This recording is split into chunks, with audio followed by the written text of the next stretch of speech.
Qu'elle soit en avant ou en arrière-scène, Sophie Durocher reste toujours Sophie Durocher.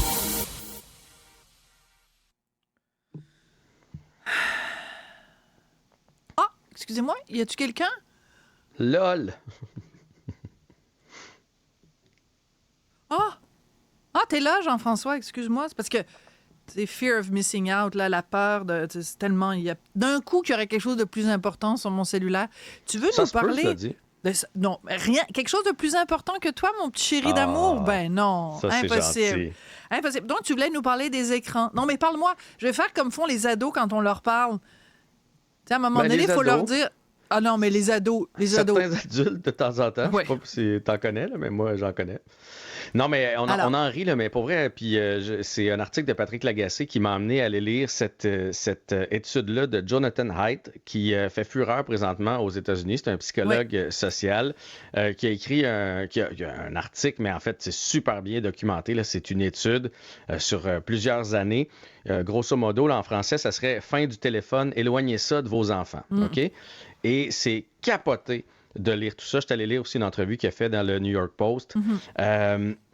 Parce qu'il dit que la nouvelle génération, c'est la génération la plus anxieuse et la plus déprimée, que depuis les années 2000, ça monte en flèche, là, le nombre de gens qui sont obligés de prendre des antidépresseurs, qui pensent au suicide, etc. Là. Des jeunes, là. On parle de jeunes, et lui attribue ça à tout un changement qu'il y a eu dans les dernières années qui a mené aux écrans. Mais à la base, Sophie, là, c'est parti de où? C'est parti des parents qui avaient peur pour leurs enfants. Tu sais, jeunes, là, on nous laissait jouer. Là, moi, je me souviens, j'allais 3-4 rues plus loin en bicycle à pédale. Puis ma mère, ça ne dérangeait pas pantoute. Puis il fallait que je l'appelle en arrivant. Puis à un moment donné, je revenais.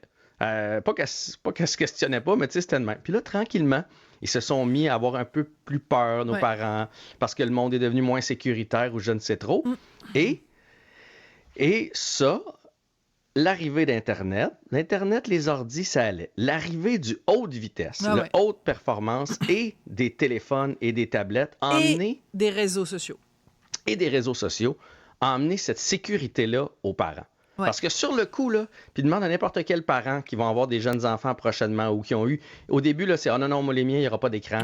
Ah non, non, non, non, non. » Puis là, à un moment donné, tu fais, ouais, là, je suis occupé, là, regarde la patte patrouille, puis regarde, tu sais, puis là, hop, les écrans, tranquillement.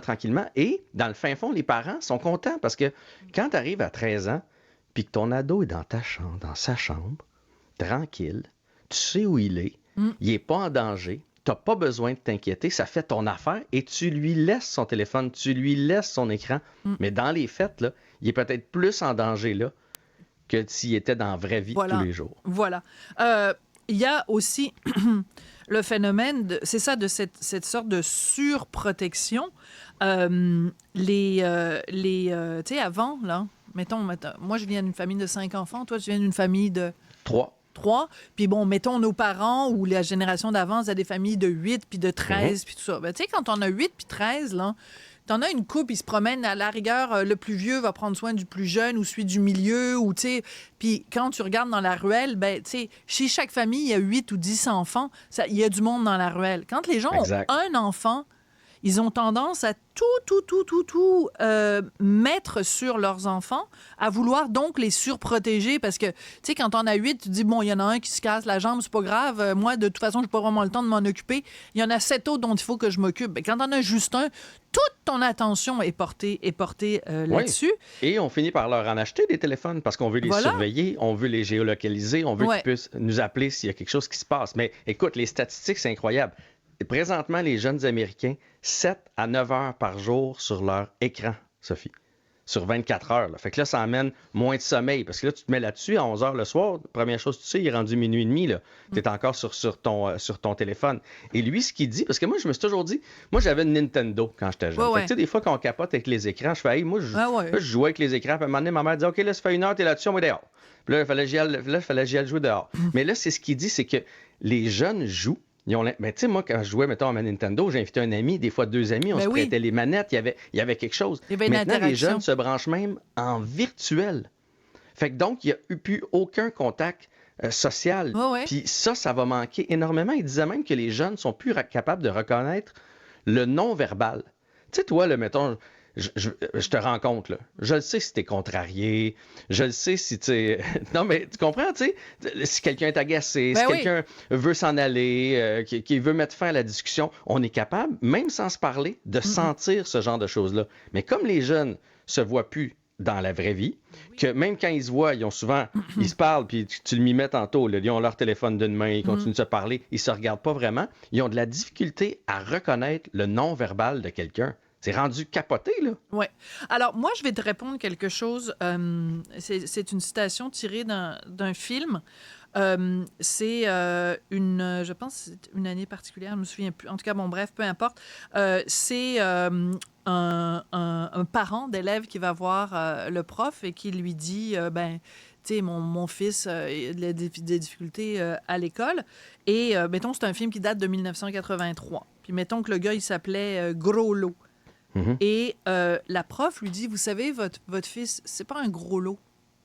C'est pas un Tremblay, c'est pas un Durocher, c'est pas un... Votre fils, c'est un 83. Donc, peu importe la façon dont vous avez élevé votre enfant, peu importe les valeurs que vous voulez lui transmettre, l'influence que vous pensez avoir sur votre enfant est moins importante que l'époque dans laquelle il vit. C'est une longue introduction pour dire, nos enfants, c'est pas... Tu sais, toi, tes enfants, c'est pas des Barry. Puis moi, mon fils, c'est pas un Durocher ni un Martineau. C'est un 2008, parce qu'il est né en 2008. Bon. Ou c'est un 2024, parce que c'est maintenant qu'il évolue. C'est comme ça aujourd'hui. Tu fais quoi? Tu prends ton enfant, puis tu le retires des médias sociaux. Tu lui enlèves son cellulaire. Tu l'empêches de jouer. Il va être complètement isolé de ses amis, isolé de son époque. C'est comme ça que ça se passe. C'est drôle. Il explique exactement ça, que lui-même a donné à ses enfants, parce que tu veux pas qu'ils soient complètement en marge de la société. Tous leurs amis sont sur les médias sociaux, puis tout ça. Fait qu'à un moment donné, tu plies. Mais il y a quand même moyen de réglementer. Il y a quand même moyen de leur parler de ces dangers-là, de faire en sorte de dire, regarde, cet ami-là avec qui tu joues, invite-le à la maison. Il y a quand même moyen d'encadrer puis d'en parler. Tu sais, on parle de 7 à 9 heures, là. 7 à 9 heures, c'est énorme, là. Déjà, s'ils peuvent réduire 4 à 5 heures, c'est une chose. De donner le bon exemple, nous, en tant que parents, parce que combien de fois on s'entraîne en regardant une série sur une tablette, on prépare à manger, puis il y a quelque chose qui joue sur le comptoir. Nous-mêmes, on est très, très, très dépendants maintenant de nos écrans et de nos tablettes. J'ai une question pour toi. Puis je suis pas du tout dans le jugement. Hein. Vas-y. Tu sais, régulièrement, toi puis moi, depuis septembre, on partage des petites tranches de notre vécu, de notre quotidien. Toi, est-ce que tu as une règle à la maison où le cellulaire est interdit à table? Ouais. Puis ça fait longtemps que c'est comme ça. OK. Ben chez nous aussi. Parfait. À moins, là, on attend quelque chose d'important. Mais sinon, moi, tu verras jamais mes enfants avec le cellulaire à table. Puis je vous dis pas qu'ils sont parfaits, puis je trouve qu'ils passent trop de temps dessus, puis je leur rappelle. Mais il y a plusieurs consignes comme ça. Quand on va en vacances, quand on a du temps ensemble, si on joue un jeu de société, c'est non. Et moi, je les force à voir des gens. Voix du monde, parce que c'est ça le plus important, parce qu'il explique que même quand tu veux rentrer, nous, là, si on voulait rentrer dans un groupe, mettons qu'il y avait une gang cool à l'école, là, on voulait être dans cette gang-là, mais là, il fallait trouver une façon d'aller dans cette gang-là. Maintenant, en virtuel, tu peux être dans la gang que tu veux, quand il y en a un qui ne fait plus ton affaire, tu le bloques, il n'est plus là, c'est parti. Il disait que particulièrement chez les jeunes garçons, tu es en train de créer un monstre, parce qu'ils jouent à toutes sortes de jeux de réalité virtuelle, mais c'est pas la réalité. Ben non, c'est sûr. Ils regardent de la porn sur leurs écrans, et on est en train de faire des jeunes garçons complètement déconnectés de la vraie vie, parce qu'un jour, ça va être la vraie vie. En tout cas, on espère qu'ils vont revenir dedans. Donc, pour vrai, allez lire ça. Jonathan Haidt, H-A-I-D-T. Peut-être que je le prononce mal, je suis pas bon en anglais. Mais peu importe, on va le lire. C'est très, très intéressant. Excellent. Puis si ça vous permet d'avoir ne serait-ce qu'une petite jasette, avec vos enfants. Absolument. C'est très important. Puis faites-le pour vous aussi. Attends, je vais aller tout de suite placer ça sur mes réseaux sociaux. Oui, mais ça, les réseaux sociaux, on en a déjà parlé, parce que là, ça, c'est un tout autre dossier. Comment c'est pas bon pour demain. Le cas. Tu sais, pour les petites filles, les petits garçons. Oui. Merci beaucoup, Jean-François. Mais ça, on avait déjà parlé ensemble. Absolument. Puis on risque d'en reparler. Merci beaucoup, Jean-François. Bye-bye.